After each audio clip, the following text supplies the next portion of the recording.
Dinwiddie against Holiday. Washington with a screen on White. Irving from long range. And Tatum pulls it down. And not allowing the shooter even an inch of breathing room on that one. I'm sure they'll think twice about shooting against him next time. That's just a bucket like you expect him to make. It's tough when you miss those. Dinwiddie's shot is off.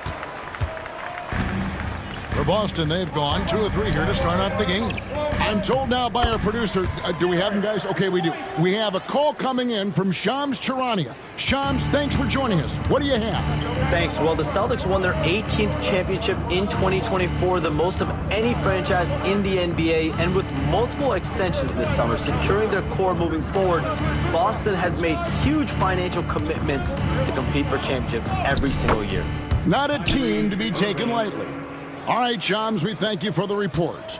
Man, Kyrie just has an unbelievable ability to finish in traffic. And Holiday, here we go. How about the head of steam he's able to generate right there and just gets to the rack really easy. Here in the first, just under 2.5 minutes played so far. Irving driving inside. Rebounded by the Celtics. They couldn't put the pieces together, losing the last matchup with the Lakers. Hey, they had their opportunities, but let's face it, they choked from the line. Hard to win that way on the road. Yeah, missing from the line became contagious. That happens. They just pick the worst time to do it. And now the latest from our reporter, David Aldridge. Thank you, Kevin. Had a chance to catch up with Joe Mazzulla. Now, Coach immediately recognized the many talents of Kyrie Irving. One thing he pointed out was not losing Irving on defense. Coach said Irving is just as dangerous without the ball. We can't let him get behind us. We have to make sure someone is on him at all times. Back to you. Thank you, David. Najee Marshall, he's checked in for the Mavericks. A moment now to look at the year-to-year scoring output and how it has been trending for Spencer Dinwiddie. And maybe it's shocking, maybe not too shocking, but the scoring trend over the last few years has been going down a bit. I'm sure it's something he's well aware of, and we'll see if that continues to be the case. Here's Marshall. Looking at his point production, he averages almost 11 points a game. He gets it in there. And once he got to the 10, I think he was surprised to find himself that wide open. Easy possessions like that literally are just a gift. You just dream of them. He'll gladly take those. Brown outside. Rebounded by Gafford. And so it's Thompson with it. He'll bring it up for the Dallas Mavericks. They trail by 1. They want to keep rolling here following the win against the Thunder. Well, you look at the points they produced in that game. Great adjustments on the offensive end. Coaches love that kind of showing offensively, especially on the road. Irving can't get it to go.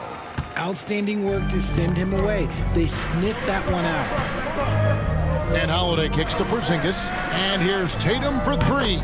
Hits the three-point bomb. Ooh, how about that extended range from Tatum? That was an absolute bomb. Richard, when you talk about Jaylen Brown, many scouts felt he'd never be a #1 level option offensively. But he's proven some people wrong. Kevin, many scouts have been wrong many times. The question has been answered. He wasn't a great shooter when he first came into the league, and his ball handling also needed to improve. But now, both of those are strengths in his game. And it's White missing. Not quite enough defense. That time around, just lucky he was off. Irving for 3. They get the rebound. Gafford. And terrific work on the offensive glass, and he picks up 2. Gafford's got his second basket of the night on the wing. Brown. The kick out to Holiday. Back to Brown. 1:25 left to play here in the first. Left side, Tatum. Over Marshall. And Tatum with the basket on the assist by Brown. Tatum's got 5. Over the years, Tatum has limited the amount of mid-range jumpers that he takes, but it is still a natural part of his game. A shot by Thompson, and no one's around. Good on the triple. And he likes to get in a rhythm early. Nice triple. And we've got a timeout from Joe Mazzulla. This will give him a chance to discuss some potential alterations.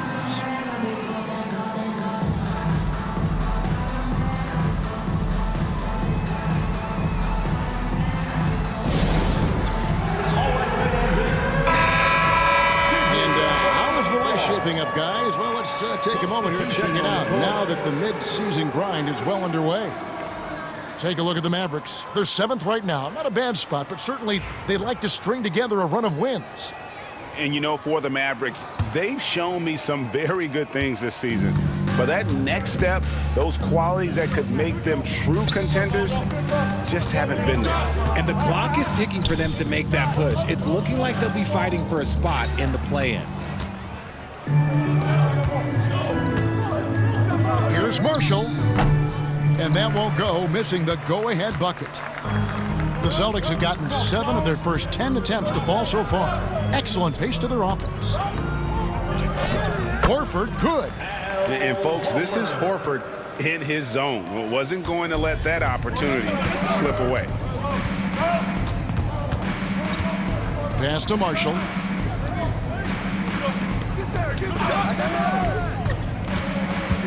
Thompson with it. Fires from deep. Jaylen Brown with the rebound. Floats it up for Horford. Marshall with the steal. Poked away. Outside, Horford. Over Marshall. No good with the wing jumper. Jrue Holiday has been on display for Boston. He notched 8 points in the quarter and has that terrific basketball instinct on display. We'll get you back to the action after this break.